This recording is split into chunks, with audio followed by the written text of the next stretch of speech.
मामा असतात भाच्याचं कल्याण करणारे, प्रेरणादायी, भाच्यासाठी प्रेरणादायी. नमस्कार. कालच माझ्या मोठ्या मामांचं निधन झालं. चंद्रभान गमाजी घुगे, राजापूर येथील माझे मामा.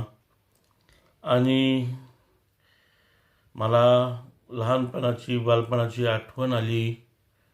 आमचे मामा गेल्या 3 महिन्यापासून आजारी होते आणि काल अचानक त्यांचं निधन झालं. आणि त्यानंतर मला माझं बालपण आठवलं. आम्ही ज्यावेळेस लहान होतो, 4थी 5वीला असेल मी, 3री 4थीला, तर दिवाळीच्या सुट्ट्या लागल्या, उन्हाळ्याच्या सुट्ट्या लागल्या की आम्ही राजापूरला जायचो. माझे मामा एस टी कंडक्टर होते एस टी महामंडळामध्ये. आणि त्या उन्हाळ्याच्या सुट्ट्यांमध्ये आम्ही गेल्यानंतर आम्हाला मामांना ड्युटी असायची, मुक्कामी सायगाव ड्युटी असायची, नांदगाव सायगाव. आणि आम्ही संध्याकाळच्या वेळेस आमची आजी आजोबा मस्तपैकी, आमच्याबरोबरच माझी मावशीची मुलं लासलगावचे, तसेच तिकडे मुंबईकडे शेऱ्याला आमचे काका राहायचे. असं दोघी मावशींचे मुलं, असं आम्ही सर्व एका ठिकाणी यायचो, मोठे मामांचे मुलं वगैरे. आणि मामा आम्हाला त्या एस टी बसने भत्ता घेऊन यायचे, खाऊ घेऊन यायचे. दिवाळीमध्ये आम्हाला सर्वांना कपडे आणायचे आणि कपड्याबरोबरच फटाके देखील घेऊन द्यायचे. आम्ही सर्व एका ठिकाणी जमलो की थोड्याशा भानगडी करायचो, वाद घालायचो. त्यावेळेस मामा आमच्यावर रागवायचे आणि म्हणायचे, अरे अभ्यास करा, तुम्ही नोकरीवाल्यांचे मुलं आहात, तरी भानगडी करतात. आणि आमचे आजोबा आजी म्हणजे खूप छान होते, मयाळू होते, खूप छान छान सभा होता. आणि आम्हाला खूप खूप जीव लावायचे. सर्वांनाच सांगायचे, चला कटिंग करायला, हजामत करायला. आणि घेऊन जायचे कटिंग करायला, एकेकाची कटिंग करून आणायचे. आणि संध्याकाळी जेवायला बसलं की एक सरी पाण्याची घ्यायची आणि ओट्यावर मस्तपैकी आम्ही जेवण करायचो. आणि मस्तपैकी त्या भेंडीच्या झाडावर जायचो, मग उड्या मारायचो. त्यावेळेस मामा यायचे, रागवायचे, म्हणायचे, उतरा खाली, हातपाय मोडायचे आहे का. आणि खरोखर आमचे मामा खूप खूप छान होते.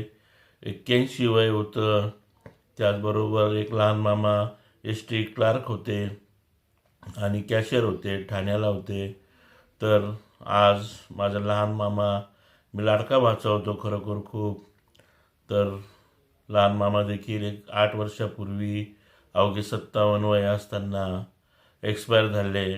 आणि काल मोठे मामा देखील माझे वारले, त्यांचंही निधन झालं.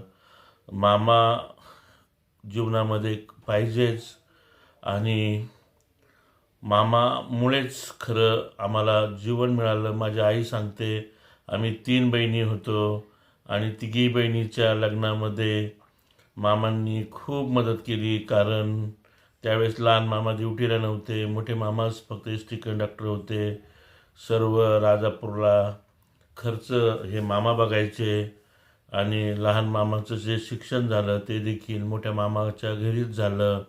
मोठ्या मामी आणि मामांनी लहान मामाचं शिक्षण केलं आणि लहान मामा ड्युटीला लागला. तर अतिशय घरात मोठे होते, खूप खूप काही आपल्या परिवारासाठी केलं. आणि आज संपूर्ण परिवारातून ते निघून गेलेले आहे. मामांना 2 मुली होत्या, संगीताताई, ज्योतिताई, आणि 2 मुलं. दोघेही मुलांचं सुद्धा खूप खूप चांगलं मामा करून गेले.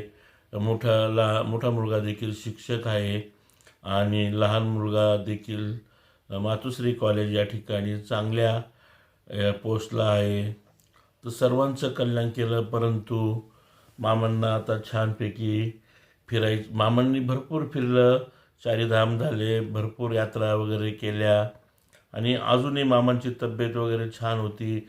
बरेच दिवस मामांनी अजून काढले असते, परंतु शेवटी दुखणं लागलं. मामांचे गुडघे दुखायचे आणि थोडा थोडा दवाखाना म्हणता म्हणता जास्तच झालं, खुब्यामध्ये गॅप झाला आणि काल मामा एक्सपायर झाले. तर खूप खूप वाईट वाटतं, कारण की मामांमुळे आमच्या जे आई होते, आई आईंना देखील मामा सांगायचे मुलांना शाळा शिकवा, त्यांना अभ्यास करायला लावा. लहानपणी मी खोडकर होतो गावामध्ये, तिथे राजापूरला लग्न वगैरे राहायचे. त्यावेळेस लग्नामध्ये गेलो की कुणाशी भानगड करायचो, मारामारी करायचो. पूर्वीच्या काळाची मला आठवण येते. आम्ही सर्वजण असं लग्न वगैरे असलं की त्या ठिकाणी घरूनच ताट घेऊन जायचो आणि जेवण करायचो. येताना ती गुळाची लापशी घेऊन यायचो आणि ती धाब्यावर वाळत टाकायची आणि तिचे वडे मस्तपैकी खायचे. आजी आजोबा मामांना लई त्रास दिला लहानपणी, उड्या मारायचे, मामा रागवायचे. अरे कुठे लागल, कुठे सायकल घ्यायचो. त्यावेळेस 1 रुपया 2 रुपये तास असायची आणि त्या सायकलवर फिरायचो, कधी पडायचो आणि मामा बोलत असायचे, अरे गुडघा फुटेल, लागेल रे, असं होईल तसं होईल. मामाचे ते शब्द त्यावेळेचे रागवलेले असायचे परंतु प्रेमाचे असायचे. आणि मामा नेहमी सांगायचे, अभ्यास करा, मोठे व्हा, शिक्षण घ्या. आणि खरोखर मामा हे जीवनात हवेच. आणि आमच्या मामांनी, लहान मामांनी तर आमच्या घरी होते लहान मामा, आणि बहिणीसाठी ते आमचे दादा थोडेसे दारू वगैरे प्यायचे, त्यावेळेस आईला मारायचे. आम्हीसुद्धा आमच्या दादांना खूप घाबरायचो. मामांनी आमच्याकडे राहिले. आई वगैरे गावाला गेली असेल तर मामांनी स्वतः स्वयंपाक करून लहान मामाने पिठलं वगैरे असं करून खाऊ घातलं. आणि आज दोघी मामा नाही आहे, माझी आजी देखील वारलेली आहे, आजोबा देखील वारलेले आहे. तर त्यांची मला खूप खूप आठवण येते.